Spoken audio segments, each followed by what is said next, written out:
जब भी हम इतिहास की बात करते हैं तो अक्सर राजाओं की लड़ाइयाँ, उनकी जीत, उनके बड़े बड़े साम्राज्यों का ही जिक्र होता है। पर सोचिए, क्या हो अगर कोई ऐसा महान योद्धा हो जो उतना ही माहिर संगीतकार भी हो। आज हम प्राचीन भारत के एक ऐसे ही अनोखे शासक की पहेली को सुलझाने की कोशिश करेंगे और साथ ही ये भी जानेंगे कि आखिर इतने पुराने समय के किसी इंसान के बारे में हम इतनी बारीकियां कैसे जान पाते हैं।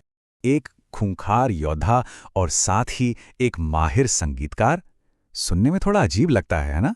मतलब एक हाथ में तलवार और दूसरे में वीणा, ये दो बिल्कुल अलग दुनियाएं एक ही राजा के अंदर कैसे हो सकती थीं?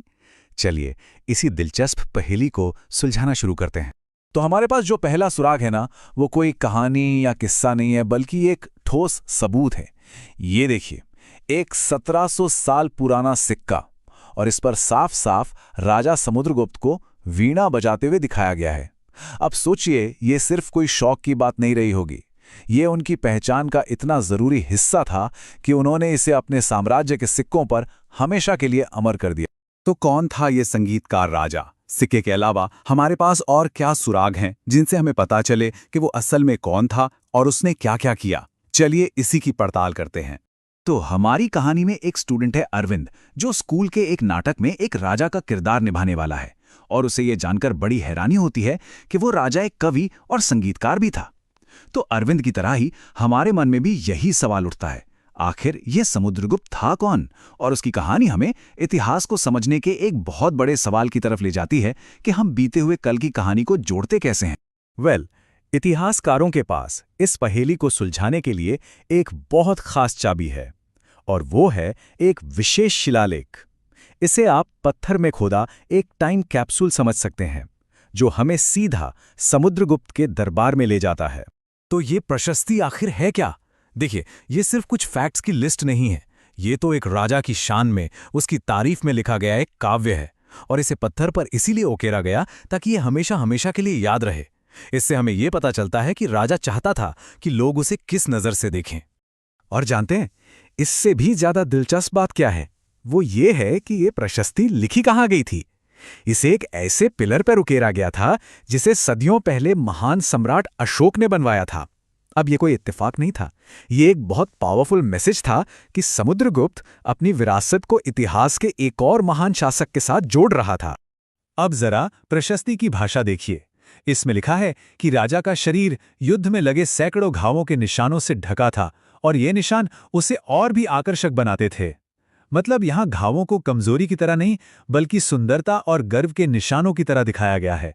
इससे हमें एक ऐसे राजा की इमेज मिलती है जो खुद लड़ाई के मैदान में सबसे आगे रहता था। तो इस तरह ये प्रशस्ति समुद्रगुप्त के दोनों रूपों को एक साथ पिरो देती है। एक तरफ वो एक ऐसा योद्धा है जिसे कोई हरा नहीं सकता, और दूसरी तरफ वो एक विद्वान, कला को प्यार करने वाला शासक है। और यही जो विरोधाभास है ना, यही उसे इतिहास में इतना यूनिक बनाता है। लेकिन रुकिए, ये प्रशस्ति सिर्फ राजा की पर्सनैलिटी की तारीफ ही नहीं करती, ये हमें उस विशाल साम्राज्य की स्ट्रैटेजी के बारे में भी बताती है जो उसने बनाया था। ये जो नक्शा हम देख रहे हैं, ये सिर्फ एक नक्शा नहीं है, ये समुद्रगुप्त की जबरदस्त रणनीति का एक विजुअल प्रूफ है। इसमें हर रंग एक अलग पॉलिसी, एक अलग तरह के रिश्ते को दिखाता है। इससे हमें उसके सोचने के तरीके की एक झलक मिलती है। और ये पॉलिसीज क्या दिखाती हैं? ये साफ साफ बताती हैं कि समुद्रगुप्त सिर्फ एक ताकतवर योद्धा ही नहीं था, बल्कि एक बहुत ही चालाक रणनीतिकार भी था। उसे पता था कि कब किसी राज्य को पूरी तरह जीतना है, कब किसी को अपने अधीन लाना है और कब किसी को सम्मान के साथ अपना राज करने देना है। मतलब ये एक बहुत ही कॉम्प्लेक्स और सोफिस्टिकेटेड तरीके से बनाया गया एम्पायर। तो समुद्रगुप्त की कहानी तो हमें इन प्रशस्तियों से पता चल गई, पर सवाल ये है कि क्या उस जमाने के सभी राजाओं की कहानियां इसी तरह पत्थर पर लिखी गई थीं? चलिए जरा देखते हैं। ये देखिए, यहाँ साफ है कि हम अलग अलग राजाओं के बारे में अलग अलग सोर्सेस से जानते हैं। जैसे समुद्रगुप्त और पुलकेशिन द्वितीय के लिए हमारे पास पत्थर पर लिखी प्रशस्तियां हैं, तो वहीं हर्षवर्धन के लिए उनके दरबारी कवि ने पूरी बायोग्राफी ही लिख दी, और हर सोर्स हमें एक अलग नजरिए से कहानी बताता है। अब हर्षवर्धन का केस तो और भी इंटरेस्टिंग है। उनके बारे में हमें दो जगहों से जानकारी मिलती है। एक तो उनके दरबारी कवि की लिखी बायोग्राफी, और दूसरा एक विदेशी यात्री ह्वेंत सांग के लिखे नोट से जो उसने अपनी आंखों से देखा था। इससे हमें उस जमाने की और भी ज्यादा क्लियर पिक्चर मिलती है। लेकिन इतिहास सिर्फ राजा रानियों की कहानियों तक ही तो सीमित नहीं है ना। सवाल ये भी है कि इतने बड़े बड़े साम्राज्य चलते कैसे थे, एडमिनिस्ट्रेशन कैसा था, और सबसे जरूरी आम लोगों की जिंदगी कैसी थी। तो यहाँ से हमें पता चलता है कि सारी की सारी पावर सिर्फ राजा के हाथ में नहीं थी। पावर को लोकल लेवल पर भी बांटा गया था, और कुछ जरूरी एडमिनिस्ट्रेटिव पोस्ट तो खानदानी हो गई थी। मतलब पिता के बाद बेटा उस पद पर आता था। इससे उस समय के समाज के कॉम्प्लेक्स स्ट्रक्चर का अंदाजा लगता है। अब जरा इस एक लाइन पर गौर कीजिए। पूरी दुनिया धूल में समा गई थी। सिर्फ ये एक लाइन ही उस जमाने की शाही सेना कितनी विशाल होती होगी, इसका एहसास कराने के लिए काफी है। ये सिर्फ एक आर्मी नहीं थी, ये तो एक चलता फिरता शहर था जो अपने रास्ते में आने वाली हर चीज पर असर डालता था। और यहीं हमें राजाओं की शान और शौकत का दूसरा पहलू भी दिखता है, आम लोगों पर पड़ने वाला बोझ। सोचिए, जब राजा की इतनी बड़ी सेना किसी गांव से गुजरती होगी तो वहां के लोगों के लिए कितनी बड़ी उथल-पुथल मच जाती होगी। उन्हें ही राजा और उसकी पूरी सेना के खाने पीने और रहने का इंतजाम करना पड़ता था।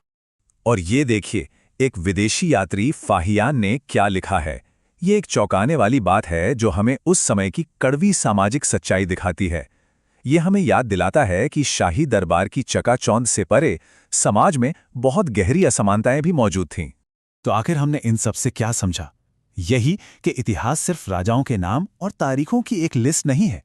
ये तो असल में सुरागों को जोड़ने की एक कला है।